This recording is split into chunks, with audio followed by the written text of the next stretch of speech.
Women were among the very first to brew beer ever. From Mesopotamia to the Middle Ages to colonial America, women were the ones doing the brewing.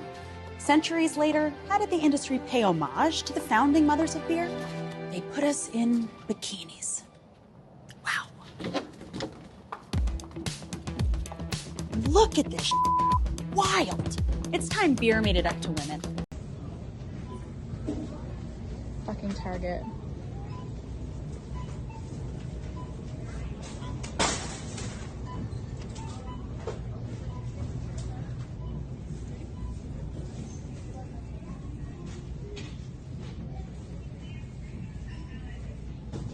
Pride Bites.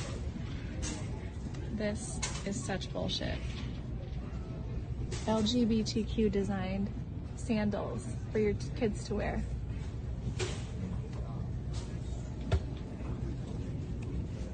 Naked women on t-shirts. Naked women on t-shirts at Target. Oh, and this might be a trans naked man on a t-shirt. Oh boy, what's up everyone? It's Talks with Kenny here. Today we'll be kind of analyzing what the hell's been going on in our recent weeks.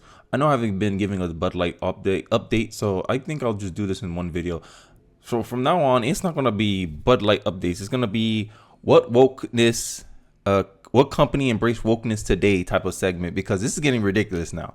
And I think I warned about this in my first video I ever did about not woke capitalism. It was about the Bud Light, my first Bud Light video that has like 13,000 plus views.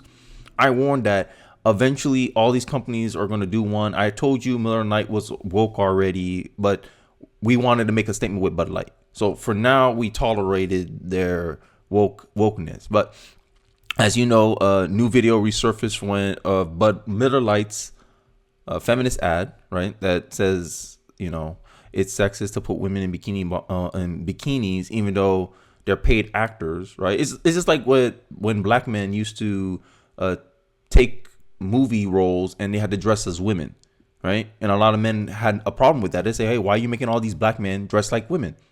And all the lefties were saying back then, anyway, that, oh, a man has to be comfortable in his sexuality to wear a dress and do all this stuff, even though people found it degrading. Black men especially found it degrading. But women came up and caped for it.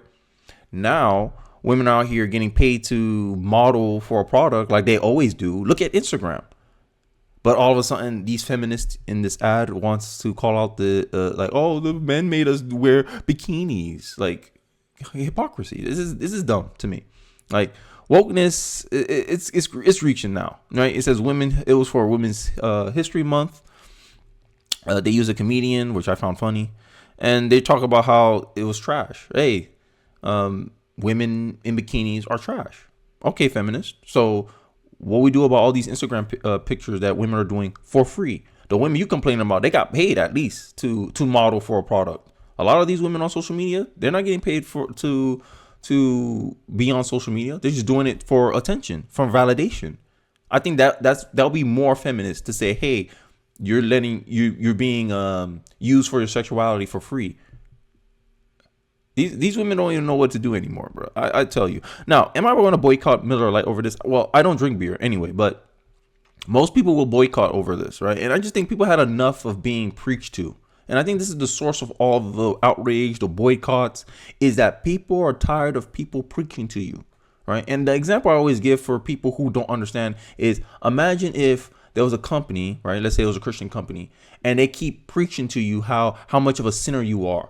If you go out and drink, have sex, have this vice lifestyle, right? Miami Vice lifestyle, right? How that will come across in our culture today. A lot of people will be upset about that company. Take it with the same grain of salt, woke capitalist. So let's talk about the Bud Light update. So apparently they got downgraded to, a hold amidst branding crisis.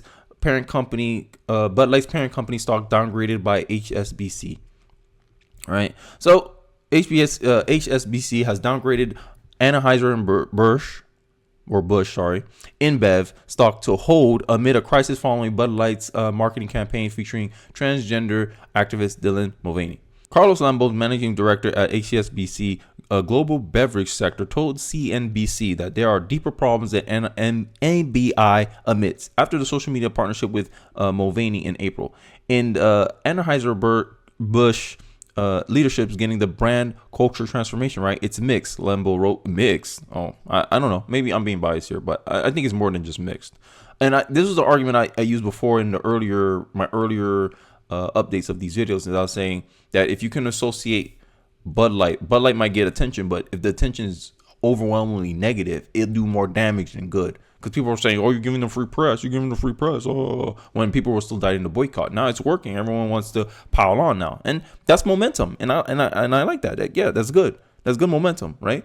But what I have a problem with is that it's so weird that these companies they're not learning their lesson, right? And it seems like it's almost out of arrogance, right? And I used this example before. What's easier for a company to do? Please one person that's going to make you billions of dollars, or please a billion people to get $1 billion? And I think this is what's going on right now. And it's ESG, right? Vivek Ramaswamy talked about it in his book, Woke Inc., right? How they're creating incentives. And this is one of the reasons why a lot of conservatives, libertarians are against government subsidies, because government subsidies have the same effect. You make the companies not care about the consumers. You make them care more towards the government and these big private hedge funds type businesses. This is why a lot of wealthy people have so much influence in our culture. It's because the companies are catering so much to them, right? And I pretty much, you guys already know that the Beer Marketers Insight note that the report dropped in that beer sells possibly over 25%. Like, it's crazy. It's all around the U.S. too. It's not just political. It's multiple people. And as you guys probably know, Target has an LGBT price range sparking boycott calls after Bud Light controversy. Like, people want to pile on now because people are sick and tired of being preached to. And as a parent, I'm concerned about this stuff because I have my 2-year-old son. We go to Target frequently, and I know during Black History Month, I could tolerate it, right? But now June's coming up. I already know they're going to go crazy with the price stuff. So here they're already getting prepped. Now, I haven't been to Target in a while, but I'm pretty sure if I go to my local Target right now, they probably have it. It's always in front of the door. Like, when you come in, it's right there. So I don't understand this need to keep pushing it. But yeah, ESG is at the source of all this stuff, right? Because if they say, "Oh, we lose customers, but we get guaranteed money from these hedge funds because our ESG score is up," companies are playing a different game now. And I think the only way we can combat this, and I think Vivek made this point before, is that there needs to be an anti-ESG management funds. And then one of the problems that I heard Tim Pool talk about this in one of his videos, and I'm going to reference. I'm not going to reference it because I don't remember, but I just remember hearing it. Is that Tim Pool talks about how conservatives, like wealthy conservatives, don't like to put their money where their mouth is. And this is a case of this. I believe that you got to get into the fight, right? If the wokies are going into private hedge funds and making them invest money based on their political ideology, then we have to bring in our own type of management health funds, because equal and opposite, right? The only thing that's going to stop woke ESG is an anti-ESG. So that way you give companies a way out, right? Because having an ESG is a big competitive advantage now in the woke capitalism space. Because companies are like, damn, we're getting our own investment, and then people are willing to give us more money. All we have to do is pretend that we like these values. Okay. You see, you're creating an incentive structure, and that's all it is. It just seems like the incentive is not there to follow the consumers. And this is why they don't want to apologize. They don't want to do any of this stuff. And I don't know if I'm talking about the root cause of these problems, but Target's a lot harder to boycott. I'm just going to be honest, right? And I got this video from Gays Against Groomers. Oh, gay people have a problem with this stuff too, because at the end of the day, kids are very impressionable. Everyone knows that. I believe there's a study out there under the age of 7, your kid subconsciously absorb things in their mind. So you don't think that plays a part in them getting these messaging at that early age? They have clothes for like a 3-month-old baby.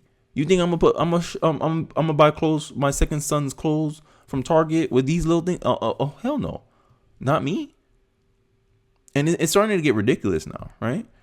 Like, this is the tweet. This is what you'll find in kids section at Target, We urge you to take your business elsewhere, but we can only do that for so long. And this is why I was a big advocate of, hey, if you're going to boycott Bud Light, support the conservative beer product, or go to a local brewery, or go to a company that marketed itself as anti-woke. And Yingling seems to be the only one that's really, hey, this is a real conservative beer, because the CEO of Yingling openly supported Trump, and the left tried to boycott him, but their boycott failed because there wasn't enough of them in their Yingling's customer base to actually do anything. And then he flexed on them. He said, haha, you failed to cancel me.